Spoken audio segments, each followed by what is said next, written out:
നമസ്കാരം. വിഖ്യാത എഴുത്തുകാരിയും Booker price ജേതാവുമായ Arundhati റോയിയും അവരുടെ പുകവലിയും ആകെ വിവാദത്തിലായിരിക്കുന്നു. അമ്മ മേരി റോയിയെക്കുറിച്ച് എഴുതിയ മദർ മേരി എന്ന പുസ്തകത്തിന്റെ കവറിൽ അരുന്ധതി റോയി പുകവലിച്ചുവിടുന്ന ചിത്രം ഉൾപ്പെടുത്തിയിരിക്കുന്നു. പെൺപിള്ളേരെയും ഇക്കാലത്തെ കൊച്ചുകുട്ടികളെയും പുകവലിക്കാൻ പ്രേരണ നൽകുന്നതാണ് ഈ ചിത്രമെന്നാണ് പരക്കെ വിമർശനം ഉയർന്നത്. അരുന്ധതി റോയ് ആരുമാകട്ടെ പിള്ളേരെ പിഴപ്പിക്കുന്ന ചിത്രം ഒഴിവാക്കാതെ പുസ്തകം വിൽക്കാൻ പറ്റില്ലെന്ന നിലപാട് കോടതി സ്വീകരിക്കുമോ എന്നതാണ് പുറത്തുവരാറുള്ളത്. നാട്ടിലെ കൊച്ചുകുട്ടികൾ വരെ കഞ്ചാവ് വലിക്കുന്ന സാഹചര്യത്തിൽ വലിക്കാത്തവരെ വഴിപിഴപ്പിക്കുന്ന ഇത്തരമൊരു ചിത്രം വായനക്കാരിൽ ഉളവാക്കാവുന്ന വികാരമാണ് ഏറ്റവും ശ്രദ്ധേയമായിരിക്കുന്നത്. അരുന്ധതി റോയ് പുകവലിക്കുന്ന പുസ്തകത്തിന്റെ മുഖചിത്രം നീക്കണമെന്ന് ആവശ്യപ്പെട്ടുകൊണ്ട് എറണാകുളം ഹൈക്കോടതി അഭിഭാഷകനായ രാജസിംഹനാണ് ഹർജി നൽകിയിരിക്കുന്നത്. പുകവലി ആരോഗ്യത്തിന് ഹാനികരമെന്ന നിയമപ്രകാരമുള്ള മുന്നറിയിപ്പ് പുസ്തകത്തിന്റെ കവർ പേജിൽ നൽകാതെയാണ് അച്ചടിച്ചതെന്നും ഹർജിയിൽ പറയുന്നു. സിനിമയിൽ വരെ പുകവലി മദ്യപാന രംഗങ്ങൾ ഒഴിവാക്കുന്ന ഇക്കാലത്ത് അരുന്ധതിയെ പോലെ ഒരാൾ ഇങ്ങനെയൊരു ചിത്രം പരസ്യമാക്കാമോ എന്നതാണ് പ്രസക്തമായ ചോദ്യം. കവർ പേജിലെ പുകവലി ചിത്രത്തിനൊപ്പം ജാഗ്രതാ നിർദ്ദേശം നൽകാത്തത് നിയമവിരുദ്ധമെന്ന് കാട്ടിയാണ് ഹർജി. ലോകമറിയുന്ന എഴുത്തുകാരിയുടെ പുകവലിക്കുന്ന ചിത്രം പുകവലി പ്രോത്സാഹിപ്പിക്കുന്നതാണെന്നും സിഗരറ്റ്സ് ആൻഡ് ടുബാക്കോ പ്രോഡക്ട്സ് നിയന്ത്രണ നിയമത്തിന്റെ ലംഘനമാണെന്നും ഹർജിയിൽ പറയുന്നു. അഭിഭാഷകനായ എ രാജസിംഹന്റെ ഹർജിയിൽ ഹൈക്കോടതി വിശദീകരണം തേടിയിരിക്കുകയാണ്.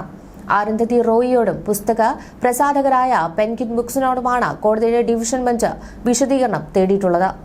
ഹർജി ഹൈക്കോടതി അടുത്തയാഴ്ച വീണ്ടും പരിഗണിക്കും. കഴിഞ്ഞ മാസമാണ് അരുന്ധതി റോയിയുടെ ആദ്യ ഓർമ്മ പുസ്തകമായ Mother Mary comes to me എന്ന പുസ്തകം പുറത്തിറങ്ങിയത്. അമ്മ മേരി റോയിയുടെ മരണത്തെ തുടർന്ന് അരുന്ധതി റോയ് എഴുതിയ ഓർമ്മക്കുറിപ്പുകളാണ് പുസ്തകത്തിലുള്ളത്. കോട്ടയത്തെ പള്ളിക്കുടം സ്കൂൾ സ്ഥാപകയും ക്രിസ്ത്യൻ പിന്തുടർച്ചാവകാശ നിയമപ്രകാരം അച്ഛന്റെ സ്വത്തിൽ പെൺമക്കൾക്കും തുല്യാവകാശമുണ്ടെന്ന സുപ്രീം കോടതി വിധിക്ക് വഴിയൊരുക്കിയ വ്യവഹാരണീയമാണ് അരുന്ധതിയുടെ അമ്മ മേരി റോയ്. ഇത്തരത്തിൽ മേരി റോയും ബുക്കർ പ്രൈസ് ജേതാവെന്ന നിലയിൽ അരുന്ധതി റോയും ഏറെ പ്രശസ്തരാണ്. പുകവലി ആരോഗ്യത്തിന് ഹാനികരമാണ് എന്ന ജാഗ്രതാ നിർദ്ദേശം എല്ലായിടത്തും നൽകണമെന്നാണ് നിയമം. എന്നാൽ ഈ നിയമം പുസ്തക കവറിൽ പാലിച്ചിട്ടില്ലെന്നാണ് ഹർജിയിൽ പറയുന്നത്.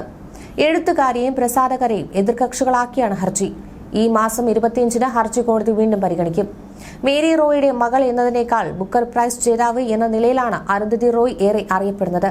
കോട്ടയം ഐമർത്തെ ബാല്യകാല ജീവിതം ഇതിവൃത്തമാക്കിയ നോവലാണ് ബുക്കർ പ്രൈസ് നേടിയ the god of small things.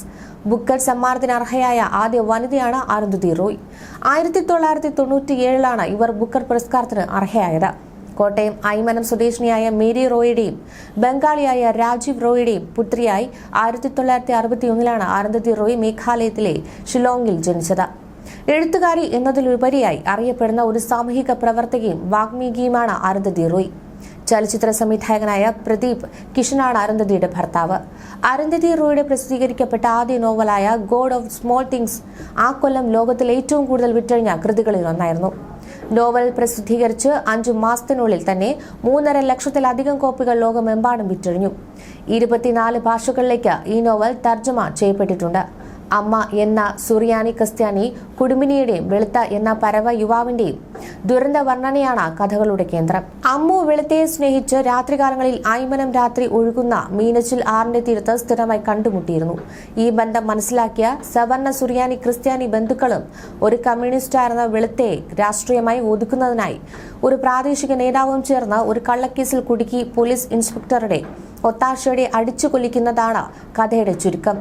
കേരളത്തിലെ കമ്മ്യൂണിസ്റ്റ് നേതാക്കൾക്ക് ഈ പുസ്തകം ഒട്ടും തന്നെ രുചിച്ചില്ല. ഈ കൃതിയെ കമ്മ്യൂണിസ്റ്റ് വിരുദ്ധമെന്നും ലൈംഗിക അരാജകത്വം നിറഞ്ഞതെന്നും കമ്മ്യൂണിസ്റ്റ് പാർട്ടി മുദ്രകുത്തി.